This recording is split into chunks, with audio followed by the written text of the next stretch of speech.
ముఖ్య ఉద్దేశ్యం ఈ రోజున కేంద్ర ప్రభుత్వం ప్రవేశపెట్టినటువంటి బడ్జెట్ గురించి ఇందులో రెండు మూడు ముఖ్యాంశాలు ఉన్నాయి. ఒకటి, భారతదేశం ఎలా ముందుకు వెళ్ళాలి అనేది. రెండోది, ఆంధ్ర రాష్ట్రానికి ఏ విధంగా ఈ బడ్జెట్ ద్వారా మేలు జరుగుతుంది అనేది రెండు ముఖ్యాంశాలు.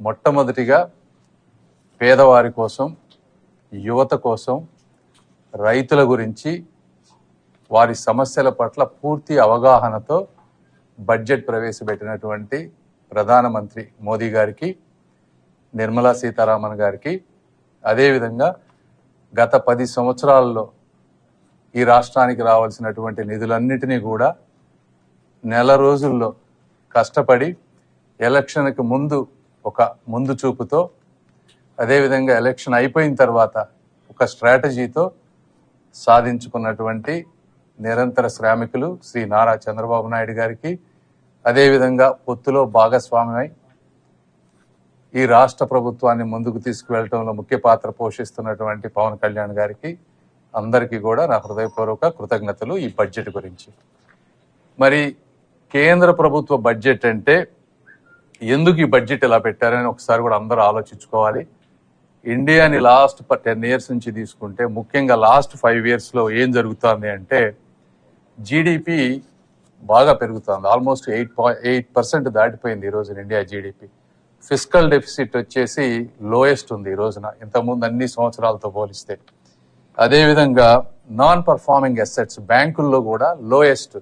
యూపీఏ గవర్నమెంట్ నుంచి వచ్చిన తర్వాత ఇప్పుడు అన్ని బ్యాంకుల్లో ఎన్పిఎస్ లోయెస్ట్ ఉన్నాయి ఈ రోజున. అదేవిధంగా ఇన్ఫ్లేషన్ తీసుకున్నారనుకోండి, 5.4%కి వచ్చింది. ఒకప్పుడు 6.7 ఉండేది, కూడా 5. అంటే గ్రోత్ బాగుంది, ఇన్ఫ్లేషన్ తగ్గింది.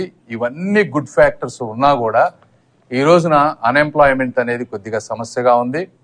రెండోది, రైతులు అక్కడక్కడ ఇబ్బంది పడుతున్నటువంటి మాట వాస్తవం.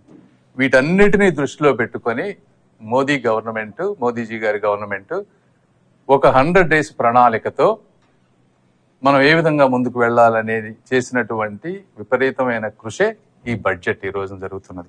ఇందులో తీసుకుంటే మొట్టమొదటిగా యూత్కి ఎంప్లాయ్మెంట్ కోసం ఏం చేశారు అనేది చూస్తే, దాదాపుగా 4 కోట్ల మంది యూత్ని ఎంప్లాయ్మెంట్ క్రియేట్ చేయడం కోసం 2 lakh crores ఇందులో బడ్జెట్లో తీసుకొచ్చారు. ఇందులో ఏ విధంగా తీసుకొస్తున్నారంటే, దాదాపుగా 1000 ITI ఇన్స్టిట్యూట్స్ని, ట్రైనింగ్ ఇన్స్టిట్యూట్స్ని అప్గ్రేడ్ చేయబోతున్నారు. అదేవిధంగా పరిశ్రమలు పెట్టాలనుకునే వాళ్ళకి దాదాపుగా 100 కోట్ల రూపాయలు గ్యారంటీ లేకపోయినా, పర్సనల్ అసెట్స్ ఇవేమి గ్యారంటీ లేకపోయినా కూడా 100 కోట్లు ఇట్లా ఇండస్ట్రీస్కి ఇచ్చేటువంటి పరిస్థితి తీసుకొచ్చారు. ముద్రా లోన్స్ ఒకప్పుడు 10 lakhs ఉండే వాటిని 20 lakhsకి తీసుకువెళ్లారు. అదేవిధంగా యూత్కి ఎక్స్పీరియన్స్ రావటం కోసం టాప్ 500 కంపెనీస్లో ఇంటర్న్షిప్ 1 year ఫ్రీగా, అంటే ఎవ్రీ మంత్ ఒక 5,000 రూపీస్, ఇనిషియల్గా ఒక 6,000 రూపీస్ ఇచ్చే విధంగా ఒక 500 కంపెనీస్లో ఇంటర్న్షిప్ అవకాశాలు ఈ విధంగా యువతకు తీసుకురావటం. అదేవిధంగా మీరు ఇండస్ట్రీస్ తీసుకుంటే 100 మేజర్ సిటీస్లో ఇండస్ట్రియల్ పార్క్స్ బిల్డ్ చేయాలని చూస్తూ ఉన్నారు ఈ బడ్జెట్లో. అదేవిధంగా 12 నేషనల్ ఇండస్ట్రియల్ కారిడార్స్ పెడతా ఉన్నారు. అందులో 2 ఆంధ్రప్రదేశ్కు రాబోతా ఉన్నాయి, తర్వాత ఎక్స్ప్లెయిన్ చేస్తాను. ఈ విధంగా యూత్ని, ఎంప్లాయ్మెంట్ని క్రియేట్ చేసే విధంగా ఒక మేజర్ ఆలోచన చేశారు. రెండోది, పేదవారికి ఏ విధంగా మంచి జరుగుతూ ఉంది అంటే, గ్రామాల్లో దాదాపుగా 25,000 గ్రామాలు ఇంకా రోడ్లు లేని ప్రాంతాల్లో రోడ్లు వేసే విధానం ఒకటి. అదేవిధంగా కరెంటు బిల్లులు, ఈ రోజున కరెంటు బిల్లులు చాలా మందికి భారంగా అయిపోయినాయి. ముఖ్యంగా ఆంధ్ర రాష్ట్రం లాంటి ప్లేసుల్లో సోలార్ పవర్ సబ్సిడీస్ తోటి దాదాపుగా 1 కోటి మందికి 300 యూనిట్లు ఆల్మోస్ట్ ఫ్రీగా వచ్చే విధమైనటువంటి పథకాన్ని ప్రవేశపెట్టారు. 1 కోటి మందికి ఇది చేస్తే ఆల్మోస్ట్ 1.28 crores అప్లికేషన్స్ వచ్చినాయి. అంటే ఈ పథకం ఎంత మంచి పథకం కూడా మీరు అందరూ ఒకసారి ఆలోచించాలి.